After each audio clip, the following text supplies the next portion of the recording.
Ma chère Mélinée, ma petite orpheline bien-aimée, dans quelques heures, je ne serai plus de ce monde. Nous allons être fusillés cet après-midi à 15 heures.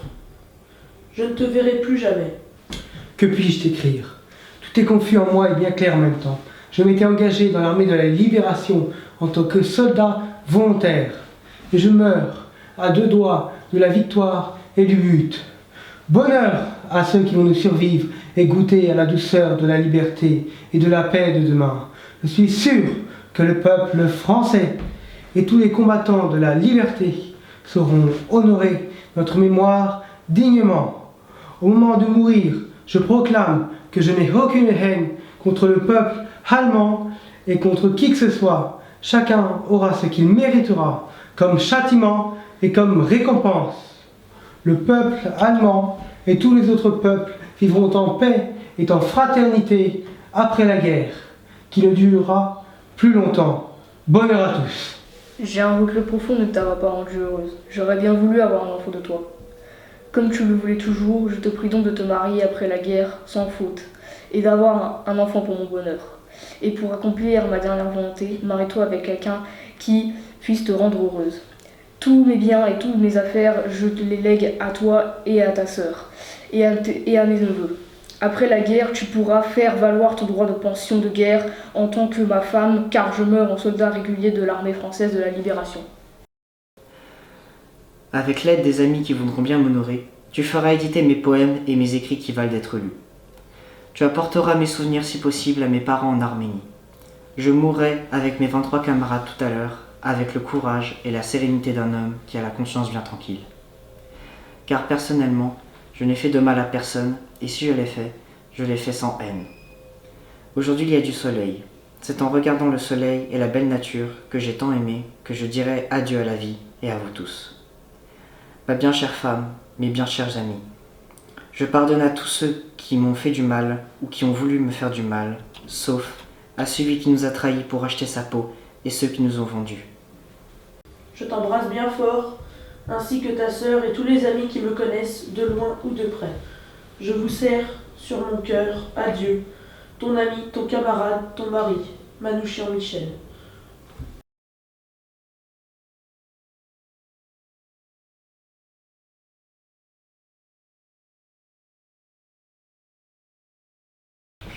Je sais que tu es brave, je sais que tu sauras vivre sans moi. Il faut que tu vives, toi. Je ne sais pas, Paul. Toute ma vie s'engloutissait et je ne voulais pas lui montrer que j'avais mal, que la douleur qui me serrait devenait insupportable. Si, je sais que tu es brave. Françoise, nous avons lutté de tout notre cœur. Je tombe avant de toucher au but. Mais toi, tu verras la victoire. Et moi, je pensais que n'importe la victoire sans toi. Oh, Paul, nous n'avions jamais pensé que la victoire ce serait cela. Si, Françoise, souviens-toi, nous le disions. Oh, Paul, dire et savoir, quelle différence. Nous gagnons. Les nôtres se lèvent de tous côtés. Georges a réussi à avoir des nouvelles du dehors. Il recule partout. C'était faux. Les prisons sont toujours pleines de fausses bonnes nouvelles. En mai 1942, vous savez où étaient les armées hitlériennes? Elles avançaient partout. Elles atteignaient presque la Volga. C'est pourquoi ils se hâtent d'abattre ceux qu'ils tiennent. Mais ils ne nous auront pas tous. Des milliers se lèvent qui nous remplaceront et nous vengeront. Hélas, Paul, toi... Nous nous battons pour la liberté, que tous les combattants ne soient pas au défilé. Chacun le sait avant de s'engager et aucun ne voudrait déserter, parce qu'il risque de tomber avant la fin. Ce qui serait horrible, ce serait de mourir pour rien, de mourir sans avoir rien fait de sa vie. Nous avions choisi, toi et moi. Je n'avais pas choisi de te perdre, jamais. J'avais toujours pensé que nous tomberions ensemble si nous tombions. Chérie, tous les combattants ne sont pas frappés au même moment, heureusement. Où serait la victoire si tout succombait? Tu vivras, toi. Oh, que j'en suis heureux. Paul. Chérie, sois forte comme tu l'as toujours été. Je le suis, Paul. Je le serai.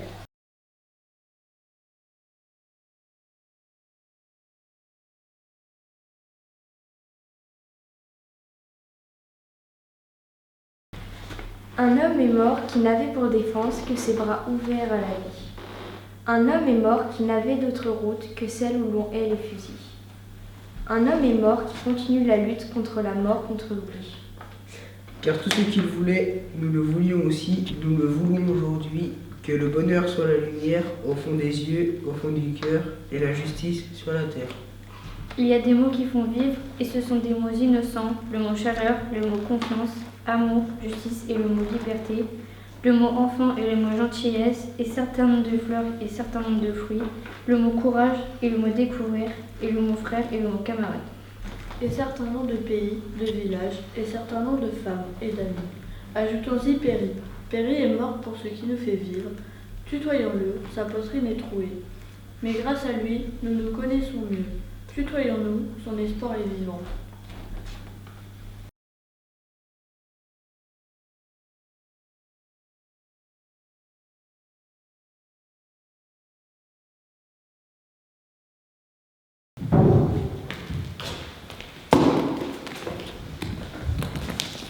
Quand ils sont venus chercher les communistes, je n'ai rien dit. Je n'étais pas communiste.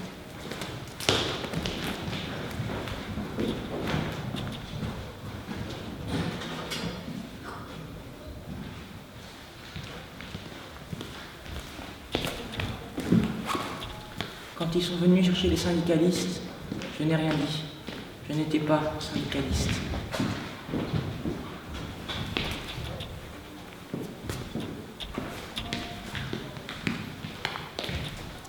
Quand ils sont venus chercher les juifs, je n'ai rien dit. Je n'étais pas juif.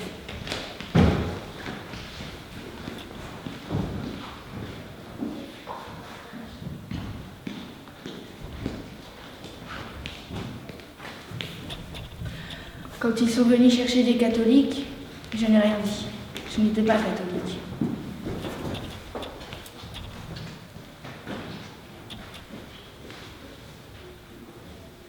Puis ils sont venus me chercher et il ne restait plus personne pour protester.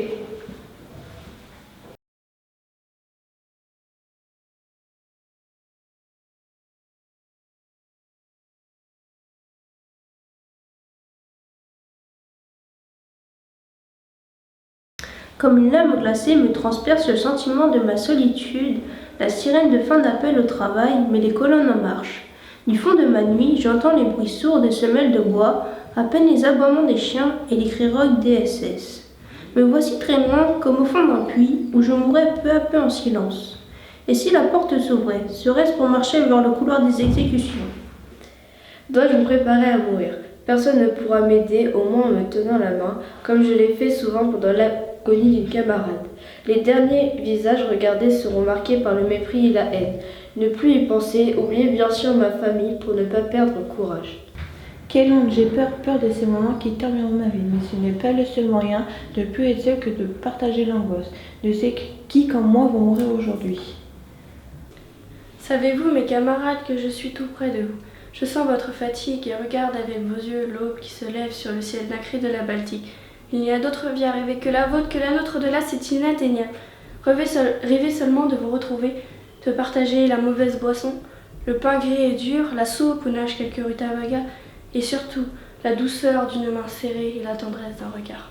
Le pire n'est pas la mort, c'est la haine et la violence. De toutes mes forces, j'essaye d'écarter de moi des visages de cauchemar.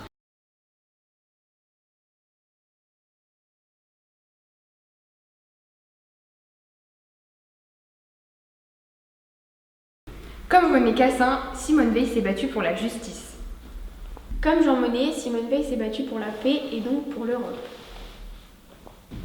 Comme André Malraux, Simone Veil s'est battue pour la civilisation. Comme Jean Moulin, Simone Veil s'est battue pour que la France reste fidèle à elle-même. Trahie par un État français qui pactisait avec l'occupant nazi, elle aurait pu retourner contre son pays. La douleur de cette épreuve et de ses deuils. Elle n'en fit rien. Et lorsqu'elle décida de témoigner de sa déportation, ce fut d'abord pour rendre hommage aux Justes de France. Elle rappela ce temps où des Français fournissaient à leurs concitoyens juifs des faux papiers et des certificats de travail. En ce temps-là, la France restait aussi la France parce que des hommes et des femmes abandonnaient tout pour grossir l'armée des ombres. Alors, le général de Gaulle chargeait Jean Moulin d'organiser la résistance. La France, grâce à elle et quelques autres, regardait en face ce qu'elle n'avait pas voulu voir, ce qu'elle n'avait pas voulu entendre, ce qu'elle avait tant voulu oublier et qui pourtant était une partie d'elle-même. Elle comprit que la nation ne doit pas redouter la mémoire blessée de ses fils et de ses filles meurtris, mais l'accueillir et la faire sienne. Jamais Simone Veil n'accepta qu'on la décore pour avoir été déportée, et pas davantage, elle n'accepta qu'émerge une rivalité des mémoires. Simone Veil reposera aux côtés de Jean Moulin, le héros de la résistance, le supplicié de Klaus Barbie, qui ne livra aucun secret sous la torture la plus abjecte. Elle, Simone Veil, qui est martyrisée par les SS, ne renonça jamais à sa dignité. Ils sont pour nous deux exemples d'humanité profonde. Lui, héroïque par son sacrifice, elle, admirable par son courage et par son témoignage. Simone Veil, pour un entrant, les regardait fièrement de ce regard minéral toujours inquiet. Demain, elle rejoindra les 4 chevaliers français qui dorment dans ce caveau. Elle pourra leur dire « J'ai fait ma part !»